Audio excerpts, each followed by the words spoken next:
Live from New Delhi, you're watching DD India Live, India's voice to the world. I'm Preeti Kaur. Coming up in the next 30 minutes. Trump imposes travel ban on nationals from 12 countries, including Afghanistan. White House claims move to protect Americans from dangerous foreign actors.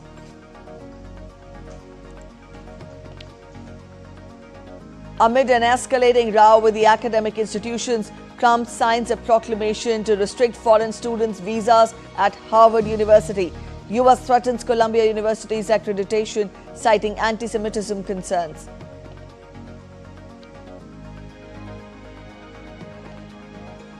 U.S. President Trump calls Russian President Putin. Hints of no immediate peace between Russia and Ukraine, says Putin plans retaliation for Ukraine's stunning drone attack.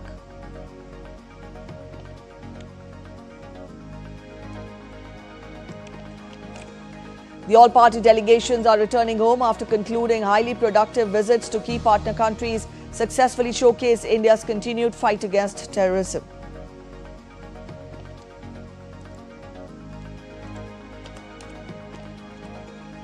On the occasion of the World Environment Day today, Prime Minister Narendra Modi leads tree plantation drive by planting sindoor sapling at his residence in New Delhi.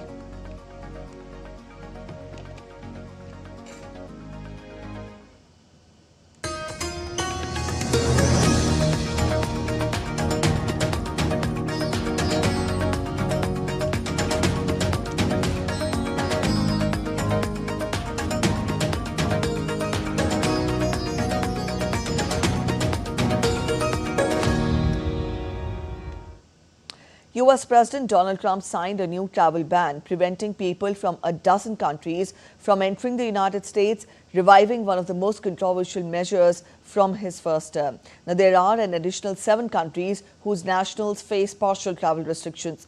The countries facing the total ban were found to be deficient in screening and vetting and were determined to pose a very high risk to the United States. We get your detailed report. U.S. President Donald Trump signed a proclamation on Wednesday banning the nationals of 12 countries from entering the United States, saying the move was needed to protect against foreign terrorists and other security threats. Today, I am signing a new executive order placing travel restrictions on countries including Yemen, Somalia, Haiti, Libya, and numerous others. The strength of the restrictions we're applying depends on the severity of the threat posed. The list is subject to revision based on whether material improvements are made, and likewise, new countries can be added as threats emerge around the world. The move bans all travel to the United States by nationals of Afghanistan, Myanmar, Chad, Republic of Congo, Equatorial Guinea, Eritrea, Haiti, Iran, Libya, Somalia, Sudan, and Yemen. It will go into effect on June 9th. Trump also imposed a partial ban on travelers from 7 countries: Burundi, Cuba, Laos, Sierra Leone, Togo, Turkmenistan, and Venezuela. Some temporary work visas from these countries will be allowed. Trump said the measure was spurred by a makeshift flamethrower attack on a Jewish protest in Colorado that U.S. authorities blamed on a man they said was in the country illegally. The recent terror attack in Boulder, Colorado, has underscored the extreme dangers posed to our country by the entry of foreign nationals who are not properly vetted, as well as those who come here as temporary visitors and overstay their visas. We don't want them. Very simply, we cannot have open migration from any country where we cannot safely and reliably vet and screen those who seek to enter the United States. But we will not allow people to enter our country who wish to do us harm, and nothing will stop us from keeping America safe. The ban will, however, not apply to athletes competing in the 2026 World Cup, which the United States is co-hosting with Canada and Mexico, as well as the 2028 Los Angeles Olympics. The proclamation is the second time Trump has ordered a ban on travel from certain countries. He signed a similar order in 2017. During his first term in office, Trump announced a ban on travelers from 7 majority Muslim nations, a policy that went through several iterations before it was upheld by the Supreme Court in 2018. Anamika Pandey's report, DD India. U.S. President Donald Trump ramped up action against U.S. universities. US banned visas for all foreign students coming to Harvard and threatening to strip Columbia of its academic accreditation, claimed it ignored the anti-Semitism on its campus.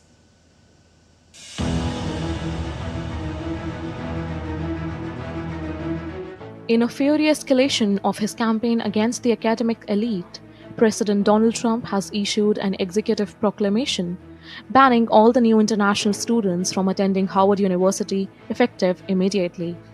The White House order, issued late Wednesday, suspends the entry of foreign students to begin studies at Harvard for 6 months. The proclamation also threatens the visa status of current international enrollees, nearly 20% of the student body. The announcement follows earlier failed attempts to cut off Harvard's access to foreign students. The administration has already stripped $3.2 billion in federal funds and vowed to exclude Harvard from future government contracts.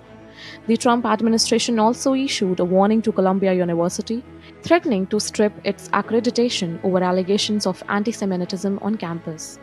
Earlier in March, the Trump administration put $400 million of Columbia's funding under review, prompting the university to implement new policies to address anti-Semitism concerns.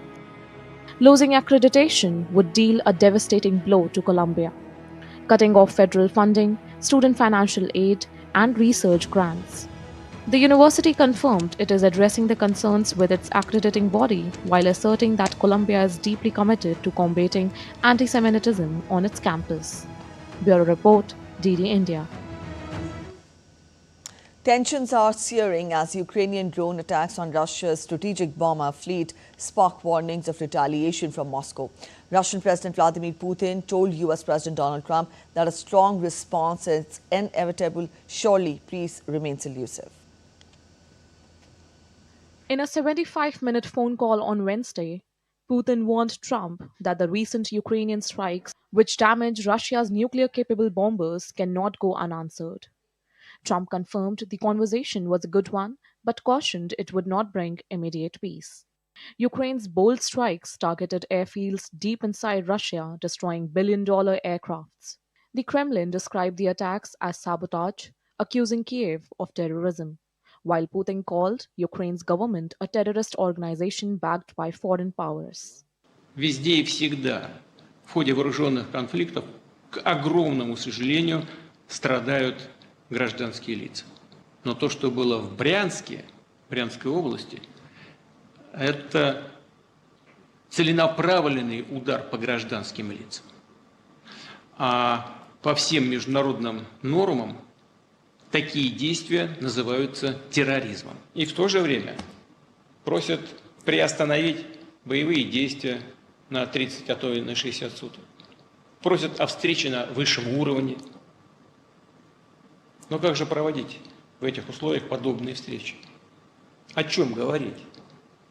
Кто вообще ведет переговоры с теми, кто делает ставку на террор, с террористами? Ukrainian President Volodymyr Zelensky urged Western allies not to show weakness and said to continue peace talks in Istanbul with the current rank of delegations was senseless. Вони готові до обмінів, бо це їм потрібно. А ми готові до обмінів, але продовжувати зустрічі дипломатичні в Стамбулі на рівні, який не вирішує нічого далі, я вважаю беззмістовним. Я так вважаю. На мою думку, обміни йдуть і повинні йти. А русські не готові на припинення вогню, принаймні той рівень ще раз делегації не готові це вирішити. Despite the rising hostilities, diplomatic efforts to establish peace continues. Putin described recent Russia-Ukraine talks as productive, though he remains skeptical of Ukraine's commitment to peace. Bureau Report, DD India. The United States vetoed a UN Security Council demand on Wednesday for an immediate, unconditional and permanent ceasefire between Israel and Hamas in Gaza and unhindered aid across the enclave. The text was put forward by 16 countries by 10 countries on the 15-member council other than the US. The remaining 14 council members voted in favor of the draft resolution. Israel has rejected calls for an unconditional or permanent ceasefire, saying Hamas cannot stay in Gaza. It has renewed its military offensive in Gaza, also seeking to free hostages held by Hamas since ending a 2-month ceasefire in March. Acting U.S. Ambassador to the UN, Dorothy Shea, told the Council before the vote that this resolution would undermine diplomatic efforts to reach a ceasefire that reflects the realities on the ground and emboldens Hamas. The United States has been clear. We would not support any measure that fails to condemn Hamas and does not call for Hamas to disarm and leave Gaza. In recent months, Hamas has rejected numerous ceasefire proposals, including one over the weekend, that would provide a pathway to end this conflict and release the remaining 58 hostages. We cannot allow the Security Council to reward Hamas's intransigence. After all, it was Hamas who started this brutal conflict on October 7th, 2023, when Hamas perpetrated the worst massacre of Jews since the Holocaust. Hamas has sustained it ever since in a manner that threatens Israel's security and prolongs Palestinian anguish. It is Hamas that continues to threaten Israelis and puts Palestinian civilians in Gaza in harm's way every day, using them as human shields. They have brutally suppressed those brave enough to challenge its despotic rule. It is inexplicable that many members of this council still refuse to acknowledge that Hamas could end this conflict tomorrow by surrendering and laying down its arms. It is unconscionable that the UN still has not labeled and sanctioned Hamas as a terrorist organization. A U.S. and Israeli-backed group operating 8 sites in Gaza pushed back the reopening of its facilities set for Thursday as the Israeli army warned that roads leading to distribution centers were considered as combat zones. Israel recently eased its blockade of Gaza, but the United Nations says the territory's entire population remains at the risk of famine. The Israeli army warned against traveling on roads leading to the distribution centers, which are considered as combat zones. The Gaza Humanitarian Foundation, officially a private effort with opaque funding, began operations a week ago. The UN and major aid groups have declined to work with it, citing concerns that it serves Israeli military goals. Israeli authorities and the foundation, which uses contracted U.S. security, have denied allegations that the army shot at civilians rushing to pick up aid packages.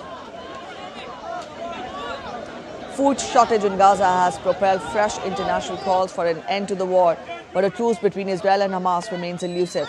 The Israeli military maintains that its forces do not prevent Gazans from collecting aid.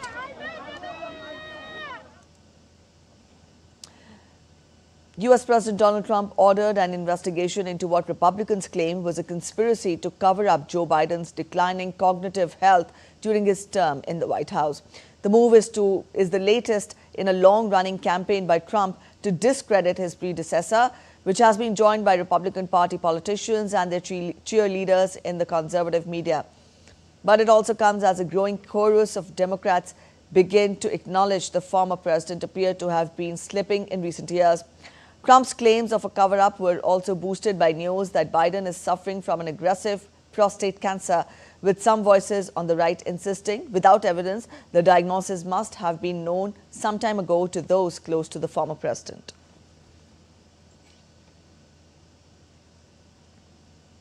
Meanwhile, former U.S. President Joe Biden decreed the current administration's order for an investigation into an alleged conspiracy to cover up his declining health as a distraction.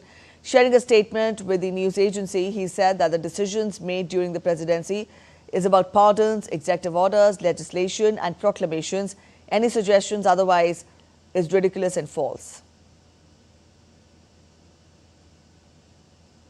The Embassy of India in Ashgabat, in collaboration with the Ministry of Culture of Turkmenistan, successfully hosted a sold-out concert of Indian dance and music, offering people a vibrant glimpse into India's rich cultural heritage. The program featured Indian dance forms, emphasizing on the dynamic styles of Punjab and Rajasthan.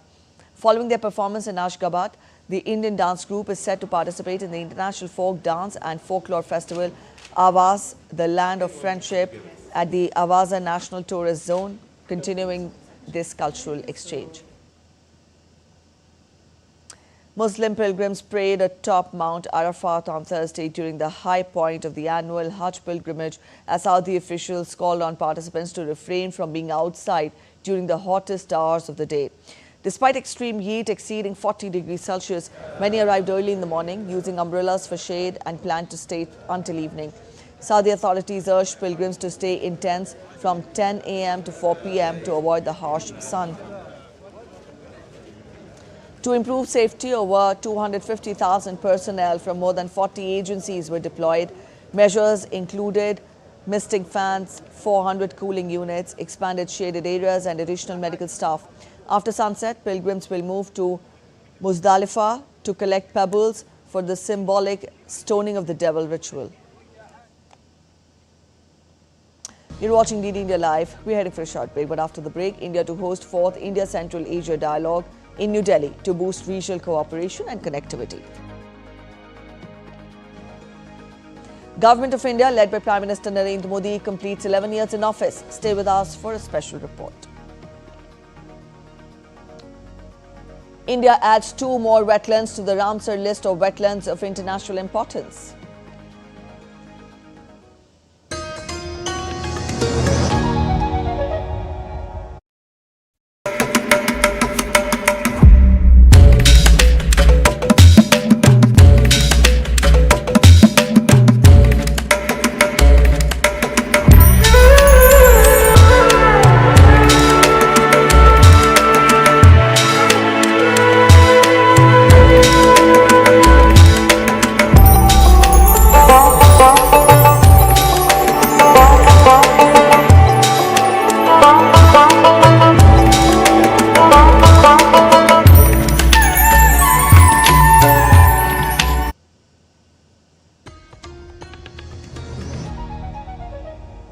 Welcome back after the break. You're watching DD India Live. India's global outreach on Operation Sindoor reached its final leg. While 5 out of 7 all-party delegations returned to India, the other 2 delegations are engaged in high-level discussions to strengthen India's fight against terrorism. In the last leg of its visit, the all-party delegation, led by Member of Indian Parliament Dr. Shashi Tharoor, met bipartisan co-chairs of India Caucus in the House of Representatives, Ro Khanna and Rich McCormick, and Vice Co-Chairs Andy Barr and Mark Wiese in Washington, D.C. The delegation briefed the caucus members on the cross-border terrorism faced by India and India's strong and resolute stance in the fight against terror. The congressmen expressed unequivocal and bipartisan condemnation for the terror attack in Pahalgam.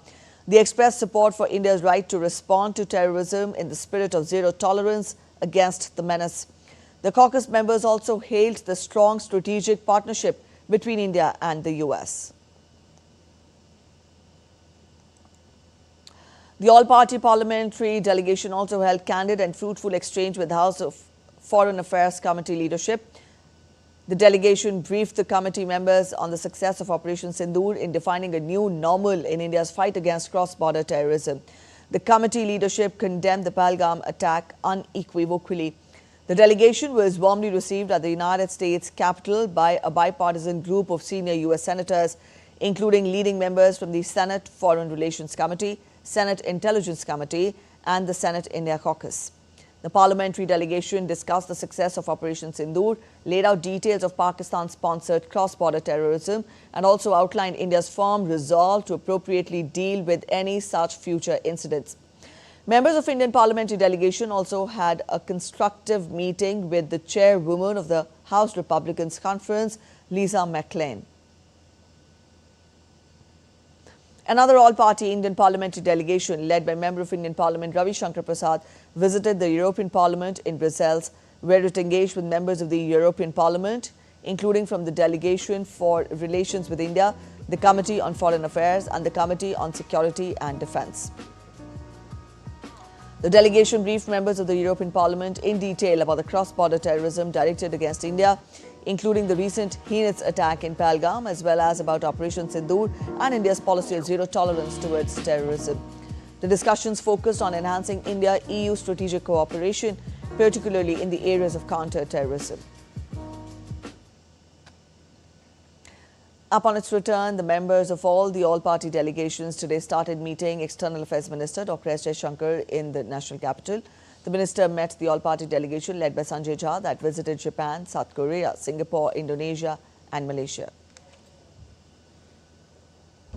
Dr. S. Jaishankar also interacted with the all-party delegation led by Kanimoi that visited Russia, Latvia, Slovenia, Greece and Spain. 7 delegations visited several countries to address audiences, policymakers and elected representatives on India's position on Pakistan's decades-long promotion of terrorism and New Delhi's new normal in tackling cross-border terror after Operation Sindoor.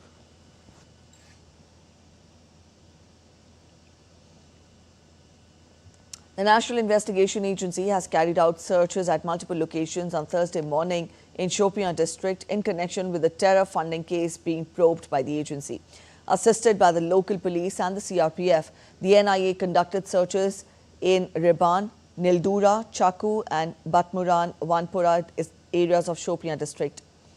These searches are part of the agency's ongoing investigation into the terror funding case. India will be hosting the 4th meeting of India Central Asia Dialogue in New Delhi on June 6th. External Affairs Minister Dr. S. Jaishankar will host the foreign ministers of the Republic of Kazakhstan, the Kyrgyz Republic, the Republic of Tajikistan, Turkmenistan and the Republic of Uzbekistan. The ministers will discuss further strengthening of relations between India and Central Asian countries with particular focus on trade, connectivity, technology and development cooperation. They will also share perspectives on challenges to regional security and other regional and global issues of mutual interest. The foreign ministers will also participate in the India Central Asia Business Council meeting being held on 5th of June by MEA in collaboration with FICCI.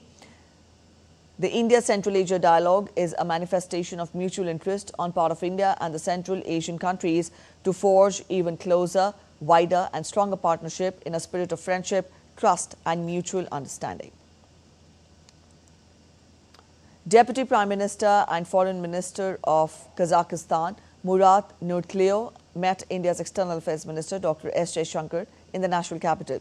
Both the leaders discussed various facets of the strategic partnership, focusing on political, trade, investment and energy cooperation areas. Also, both the leaders spoke about widening connectivity with the Central Asian region.